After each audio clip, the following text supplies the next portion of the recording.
याद आ गइल बा। हमके पुराना बात सब याद आ गइल बा माँ। हम तोरा के पहचान गई नी माई, हम तोरा के पहचान गई नी। बाकी अभागी माई, हम आज तो के अपन सीना से लगा के या शांत मन के शांत भी ना कर सकत।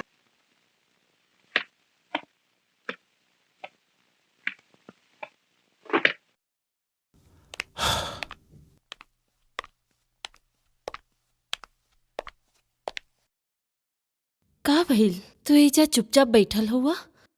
हम के यार कुछ बोले के नहीं खे दिखा। रिया अपन गलती मान के हमके चुप करवा देले बिया। का बोलत हुआ तू? ना ना, ये बिल्कुल ना हो सकेला। ए हो, का तू ओके कोनो हाल में बरी ना कर सकेला?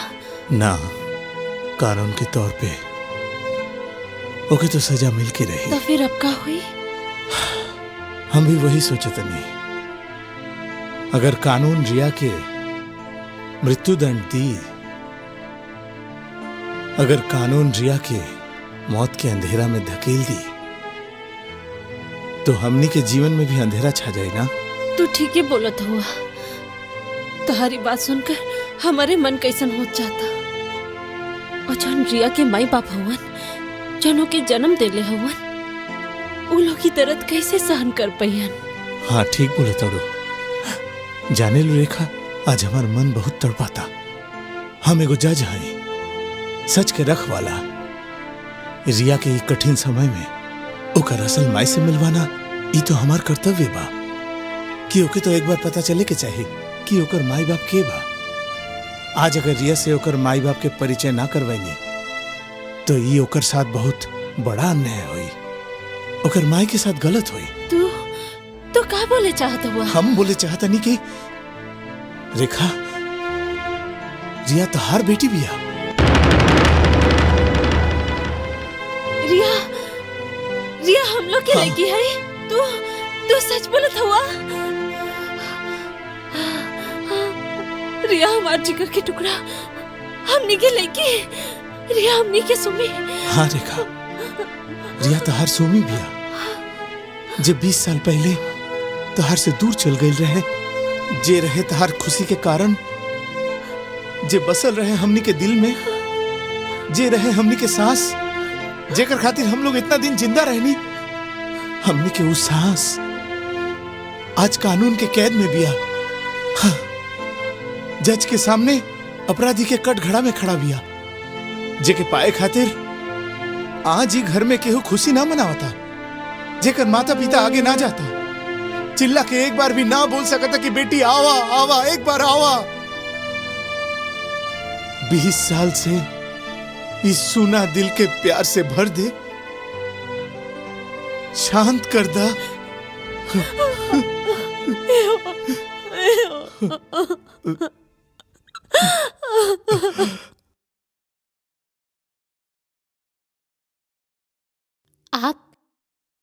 आप हिया? सुमी, हमार बेटी। ई सब आप का बोले तनी? हम सुमन ना है, हम रिया है। ना ना, ऐसन मत बोला, ऐसन मत बोला। जौन दिन तो की पहली बार देख ले रानी, वही दिन लगल रहल कि तोहर और हमार कोनो रिश्ता है। और आज हमार मन के बात सच हो गई। तू हमार बेटी सुमी हो। तू बचपन में ट्रेन से हेरा गेल रहलू बेटी, हेरा गेल रहलू। तू हमार जिगर के टुकड़ा, हमार जान हो।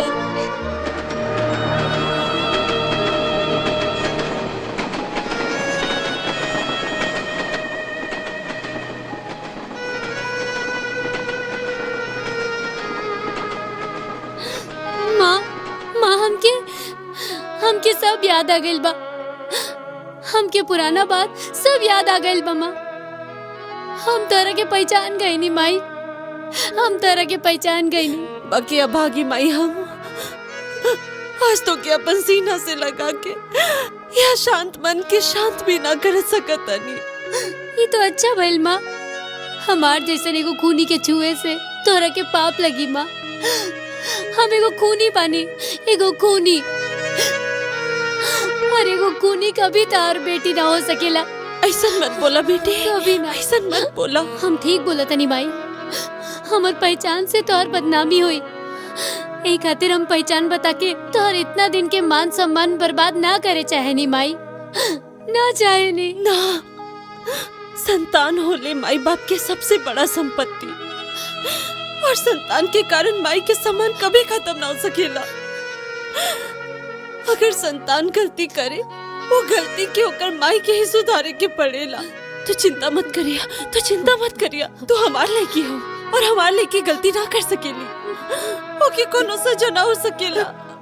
तू परी हो के वापस लौट आइबो बेटी, तू वापस हमारे पास से लौट आइबो, हमारे पास से लौट आइबो। आपका टाइम खत्म हो गया बाप, चली। हाँ जाते तनी पासे आवा बेटी। माँ, माँ, अब चली।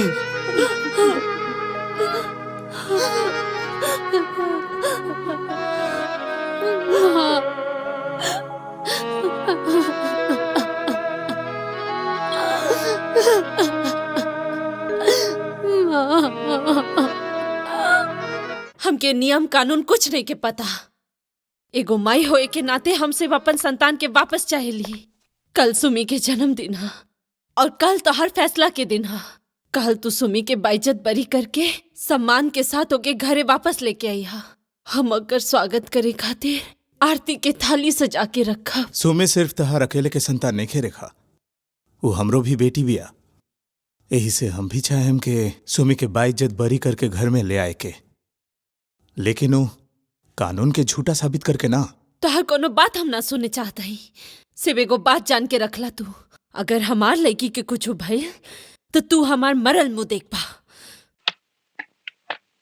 हे भगवान, ये तू हमार कैसन परीक्षा ले तड़ा। अब हम का करी? मिस्रिया, आप कुछ बोले चाहनी? महामाननीय जज साहब, हमार पास कोनो गवाह नहीं के। हम बिल्कुल अकेले बनी। हमारी खाली जीवन कितना कठिन, कितना कठोर बा, ये खाली हम जाने नी। हम जिंदा ना रहे चाहे नी, हम मरे चाहे नी, हम मरे चाहे नी। हम अपराधी के तरह ना, आपके बेटी के तरह आपसे विनती करता नहीं, हमकी सजा दी, हमकी सजा दी जज साहब, हमकी सजा दी, हमकी सजा दी, हमकी सजा दी जज साहब, हमकी सजा दी। हम मरे जाए नहीं जज साहब, हमकी सजा दी।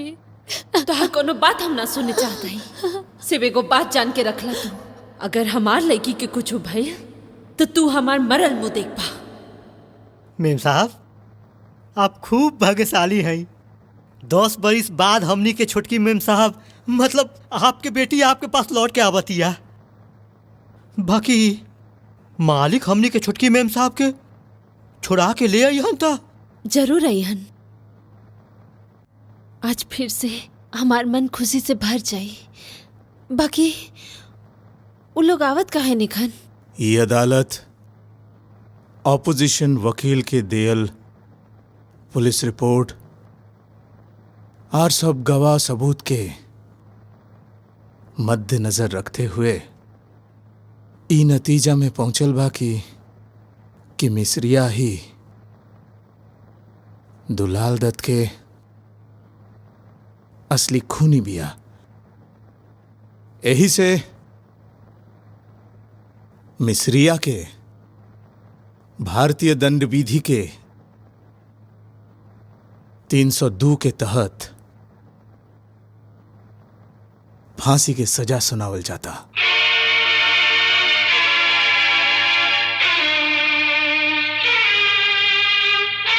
हे